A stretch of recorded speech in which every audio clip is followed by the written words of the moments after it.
الحمدللہ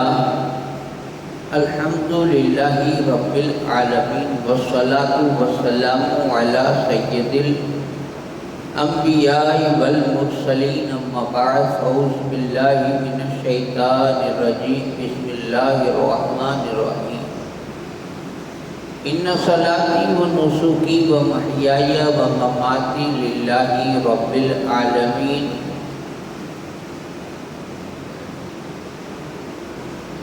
صدق اللہ مولانا العظیم و بلغنا رسولہ النبی الامین المکین الکریم ونحن علی ذلک من الشاہدین و شاکرین و ذاکرین والحمد للہ رب العالمین۔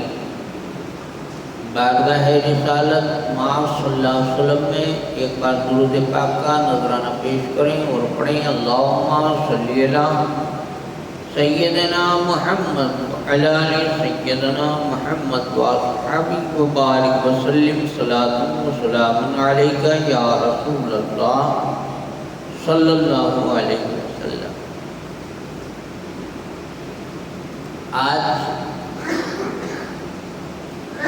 آج کا دن قربانی کا دن۔ قربانی وہ ایک عظیم قربانی، عظیم مطلب بڑی قربانی اور بڑا دن اور بڑی یادگار کا دن، بڑی یاد کا دن، بڑے نبی کا دن۔ جناب ابراہیم علیہ السلام جو ہمارے رسول پاک صلی اللہ علیہ وسلم کے جد امجد ہیں۔ جد امجد کا مطلب ان کے دادا پردادا میں بہت بڑے دادا۔ ہم لوگ جب بات کرتے ہیں تو آپس میں کہتے ہیں اسانجا پے ڈاڈا، ہمارے باپ دادا۔ عربی میں اگر بولنا ہو تو کہنا ہے ہمارے جد یا تو جد امجد، ہمارے دادا پردادا میں بڑے دادا۔ تو رسول پاک کے دادا پردادا میں جو بڑے دادا ہیں وہ جناب ابراہیم علیہ السلام ہیں۔ ان کے یہاں کافی عرصہ دعا مانگی انہوں نے اللہ کی بارگاہ۔ دعا کیا تھی؟ دعا میں ایک جملہ گھڑی گھڑی آتا تھا، ایک بات گھڑی گھڑی آتی تھی، اور وہ تھا ہماری زبان میں اے اللہ میری سن لے۔ یہ بار بار کہتے تھے۔ کیا سن لے؟ یہ کہ اللہ مجھے نیک اولاد دے۔ اے اللہ میری سن لے۔ اب اس کو یہ اللہ میری سن لے، اس کو دوسری بھاشا جو ہے جو پہلے بولی جاتی تھی، اس بھاشا میں اگر کہنا ہو تو کہیں گے یا اسماعیل۔ اس کا مطلب ہوتا ہے اے اللہ میری سن لے۔ اسماعیل، اے اللہ میری سن لے۔ اب ابراہیم علیہ السلام کے جب بیٹا پیدا ہوا، اللہ نے بیٹا عطا کیا، تو آپ نے نام ان کا یہی رکھ دیا، کیونکہ گھڑی گھڑی کہتے تھے اللہ میری سن لے اسماعیل۔ تو اس لیے اللہ نے اللہ تعالیٰ کی مرضی سے ابراہیم علیہ السلام نے اپنے اس بیٹے کا نام یہی رکھ دیا اس زبان میں اسماعیل۔ اب اس سے آپ کو نام کا مطلب بھی پتہ چل گیا۔ یہ وہ بیٹا ہے جو اللہ کے پاس خوب دعائیں مانگ مانگ کر کے لیا گیا تھا، اور پھر اسی بیٹے میں آگے جا کر کے ہمارے نبی، ہمارے رسول صلی اللہ علیہ وسلم اسی نسل میں پیدا ہوئے، اسماعیل کی نسل۔ دوسرے بیٹے بھی تھے جن کا نام رکھا تھا اسحاق۔ اسحاق یہ دوسرے بیٹے کا نام ہے۔ ہماری زبان میں ہم عیسیٰ کہہ دیتے ہیں، اصل میں نام ہے اسحاق، یہ نام تھا۔ 2 بیٹے تھے، اور اسحاق علیہ السلام کی نسل میں جو بیٹا پیدا ہوا اس کو آپ سب اس نام سے جانتے ہیں، جناب یوسف علیہ السلام۔ اور جو یہودی قوم آج ہے نڑتر کڑتر رکڑی جاتی ہے، جو مسلمانوں کو پیچھے پڑی ہے، وہ یہودی، وہ بھی اسحاق علیہ السلام کی اولاد میں سے ایک بیٹا تھا جس کا نام تھا یہودا، اور اس نسل میں یہ پیدا ہوا۔ اب آپ سمجھیے اس بات کو، اسماعیل علیہ السلام یہ بھی ابراہیم علیہ السلام کے بیٹے، اسحاق علیہ السلام وہ بھی ابراہیم علیہ السلام کے بیٹے، تو دونوں بھائی ہوئے نا، دونوں بھائی۔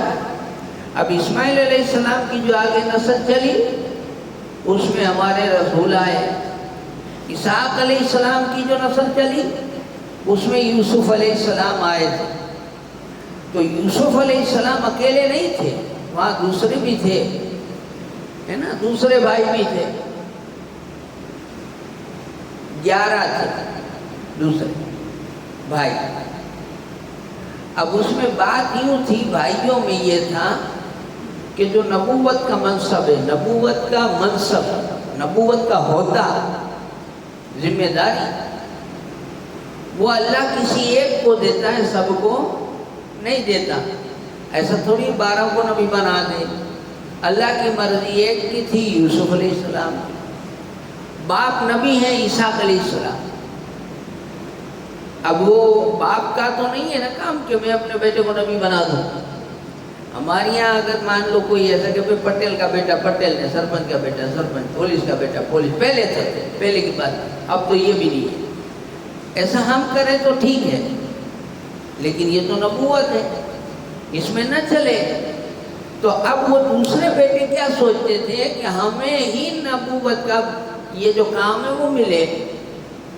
اس میں تو اسحاق علیہ السلام نے کیا کہا تھا کہ وہ تو اللہ کی مرضی پر، اللہ کسے بناتا، اللہ نے جسے والی بنایا۔ سب ہاں صفے سیدھی کر لو، صفے پیچھے بچے چلے جائیں، بڑے آگے آ جائیں، لائنیں سیدھی کرو، جلدی کرو بھائی، آگے آ جاؤ، ہاں آگے آ جاؤ، لائنیں سیدھی کرو جلدی، تاکہ بیٹھتے جائیں آنے والے لائنوں میں، لائنیں سیدھی کرو، بچے پیچھے چھوڑ دیجئے گا۔ اور چھوٹا بچہ اگر ایک دم ہے کسی کے ساتھ اور وہ اکیلا نہیں رہتا تو وہ کونا پکڑ لے، کونا، تاکہ یہ ہے کہ کونے میں باپ بیٹا دونوں آ جائے۔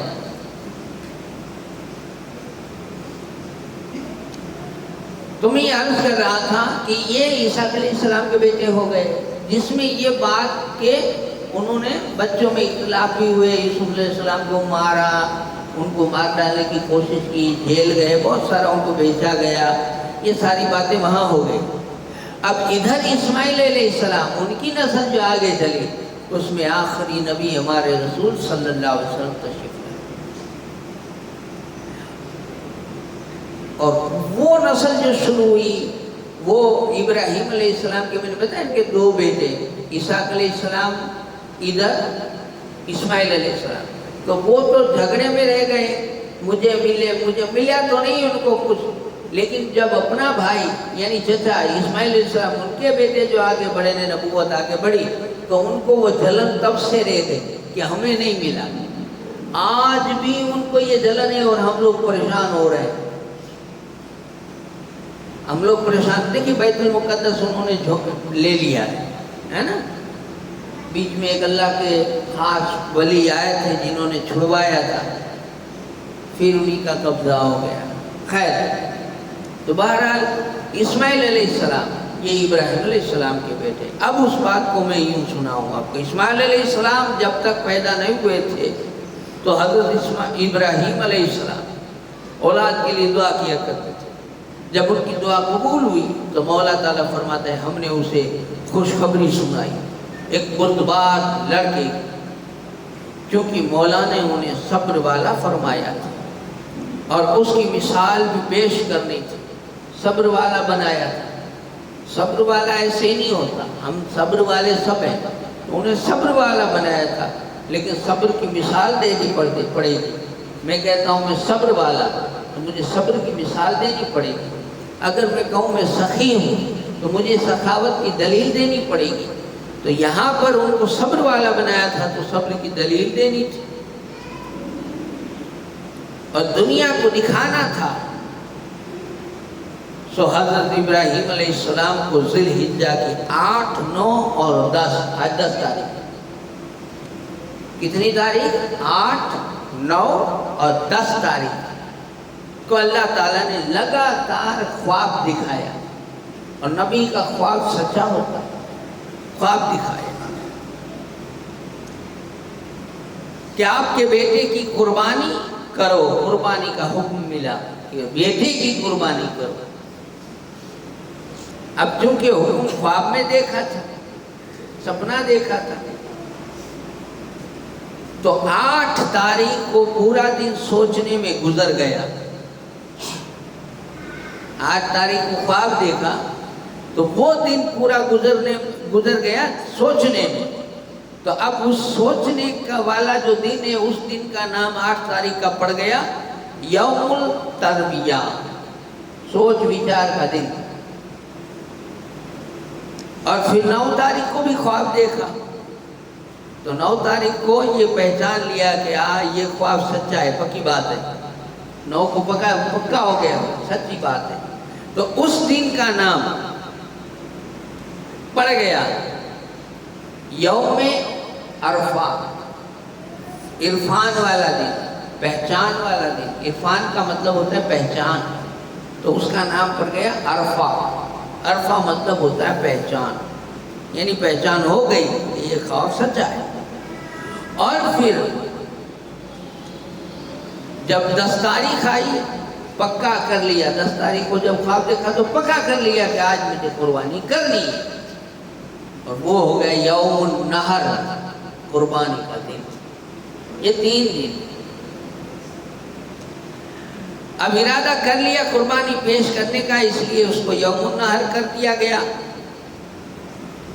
قربانی کے وقت حضرت اسماعیل علیہ السلام کی عمر کتنی تھی؟ اس میں 2 قول ہے. کچھ لوگوں نے 7 لکھا ہے، کچھ لوگوں نے 13 لکھا ہے. 13 سال پر زیادہ زور دیا ہے. 10ویں ذی الحجہ کو آپ نے اپنے بیٹے کو لے کر مینا کی جانب نکل پڑے. تو پہلے تو شیطان دوست بن کر ان دونوں کو روکنا چاہا، مگر جب وہ ناکام ہو گیا ان کو روکنے سے، تو اتنا بڑا بن گیا کہ پورا راستہ بند کر دیا. ایک فرشتہ ظاہر ہوا، آپ سے فرمایا کہ 7 کنکریاں ماری، دفع ہو جائے گا. آپ نے اسے مارا تو وہ بھاگ گیا. پھر دوسری جگہ آیا تو پھر آپ نے اسے مار کر بھگایا. پھر تیسری جگہ آیا، وہاں پر بھی مار کھا کر بھاگا. حضرت ابراہیم علیہ السلام نے اسماعیل علیہ السلام کو بتایا کہ یہاں انہیں کس لیے لائے ہیں، اور صابر بیٹے نے وہ حقیقت کہہ دی کہ میں قربان کرنے کے لیے لایا ہوں. تو وہ صابر بیٹے نے جواب دیا کہ آپ اپنے رب کا حکم ادا کریں، انشاءاللہ آپ مجھے صبر کرنے والا ہی پائیں گے. انشاءاللہ آپ مجھے صبر کرنے والا پائیں گے. اللہ نے جو کہا ہے کریے، بے جھجک کریے.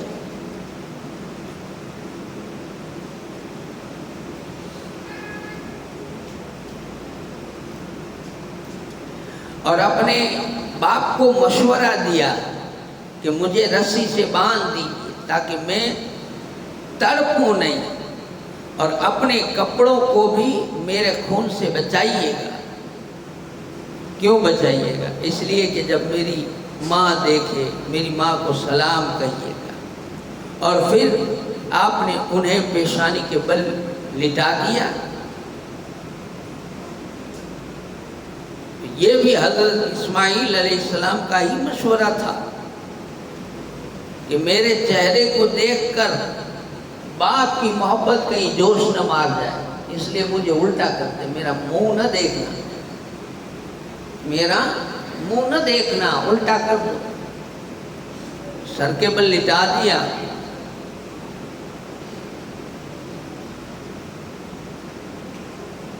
اور چھری چلا دی۔ اب یہ جو چھری چلا دی نا، وہاں ہم رک جاتے ہیں۔ تھوڑا پہلے سمجھ لیں اس بات کو، کئی لوگوں کو وہم آتا ہے، عقل ہے نا، عقل میں سوال آ رہے ہیں۔ ابراہیم علیہ السلام کو آگ میں ڈالا تھا، یہ تو آپ سب جانتے ہیں۔ جناب ابراہیم علیہ السلام کو آگ میں جب ڈالا گیا تو یہ واقعہ اندازہ تقریباً سب لوگ جانتے ہیں۔ ابراہیم علیہ السلام کو آگ میں ڈالا تھا۔ اب آپ بتائیں مجھے کہ آگ میں آپ لوگ ہاتھ ڈالیں، جلے گا کہ نہیں؟ جلے گا نا۔ آگ کا کام ہے جلانا، اور کافی دن رہے اسی میں، آگ کے اندر رہے۔ اب یہ بات عقل میں آتی ہے آپ کے کہ آگ کے اندر کوئی گھر بنا کے رہے اور پھر بھی نہ جلے؟ ایسا ہوتا ہے؟ نہیں ہوتا۔ عقل تو نہیں مانتی، مگر قرآن کہتا ہے تو ماننا پڑے گا کہ اللہ کا کرم ہے، وہ جسے چاہے آگ میں بھی بچا لے اور دریا میں بھی بچا لے، ہے نا؟ تو اب آئیے اس واقعے کو سمجھیں کہ ایک روایت میں آتا ہے کہ آپ نے چھری چلا دی، اور چھری ہم ایک بار چلاتے ہیں تو گلا کٹ جاتا ہے، 70 بار چلائی لیکن چھری کٹی نہیں، چھری سے گردن کٹی نہیں۔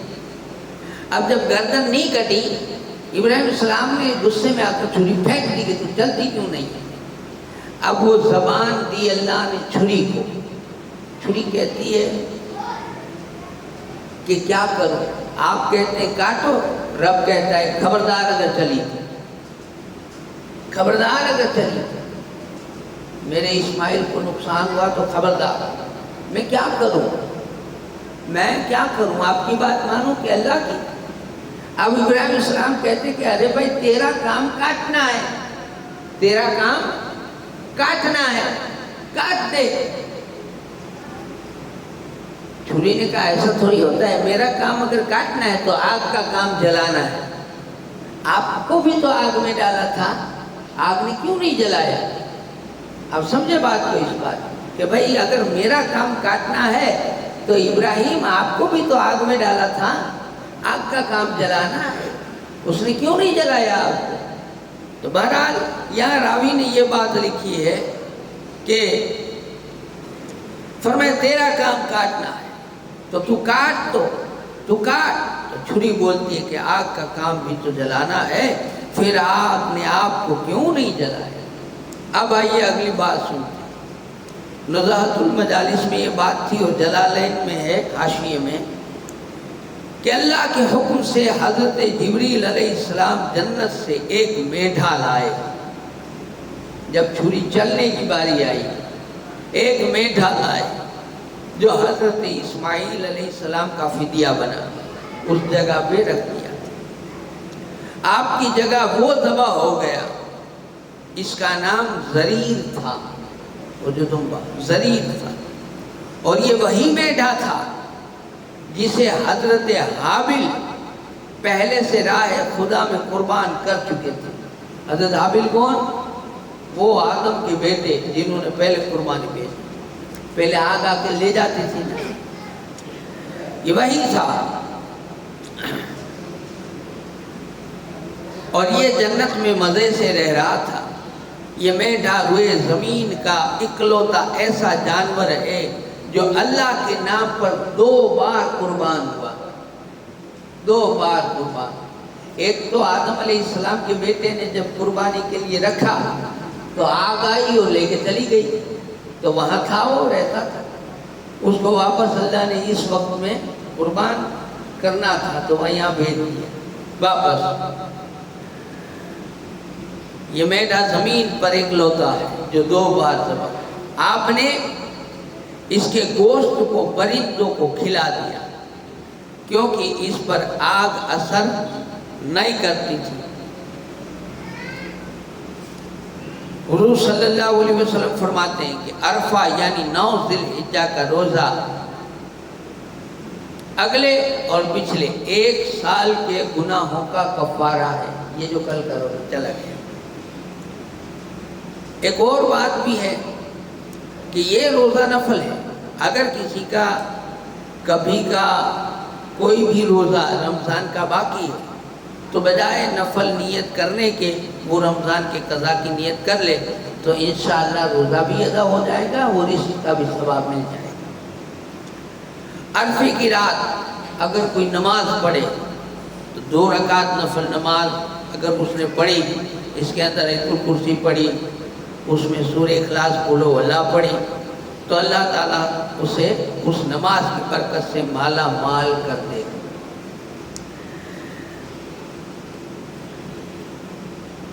اور ابھی جو ہم تسبیح پڑھتے ہیں اللہ اکبر لا الہ الا اللہ واللہ اکبر وللہ الحمد، یہ تکبیر جو ہے وہ 13 تاریخ کی اصل تک پڑھنی ہے۔ چلو بھائی ٹائم ہو گیا ہے، جلدی کرو بھائی، جلدی وضو کرنے والے جلدی کرو، ٹائم ہو چکا ہے۔ اللہ اکبر اللہ اکبر